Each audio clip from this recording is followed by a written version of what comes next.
11-12 સાયન્સની જર્ની હતી, તો આ જર્નીમાં બાળકોને જે છે ને એક તો પ્રસંગોપાત ઘણા બધા એવા કારણ હોય કે ભાઈ સર મારા મામા માસી ફઈ ફુવાના કે ક્યાંકના કોઈના મેરેજમાં જવાનું થાય છે. તો અર્જુનભાઈ, તમે અમારા બાળકોને એ જણાવો કે ભાઈ તમારે શું એવા કોઈ પ્રસંગ ન આવ્યા મામા માસી ફઈના કે? 11-12 સાયન્સ 2 વર્ષ દરમિયાન મારે અમારા ઘરે બહુ જ પ્રસંગ આવ્યા, પણ સગા હાવ ક્લોઝમાં હતા એવા સગા સંબંધીમાં પ્રસંગ હતા.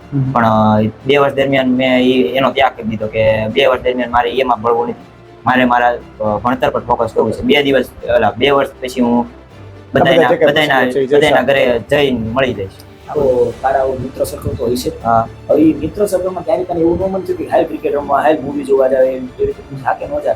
હું ન જાતો, બધા જાતા, મને કહેતા હાલ આવવું હોય, તો મેં કીધું મારે નથી આવવું, 2 વર્ષ છે ખાલી, પછી મને મોજ જ કરવાની છે. પછી તમારું શું કેવું કાકા, એ શું કરતો? મારે તો 10 વર્ષ થયા, પણ ત્યારે એને જે નથી મૂવીમાં ક્યાંય જોવા ગયો કે નથી કોઈ હોટલમાં જમવા, નહીં ક્યાંય ફરવા કે કોઈ વસ્તુ એને ઇન્ટરેસ્ટ ઓછું છે.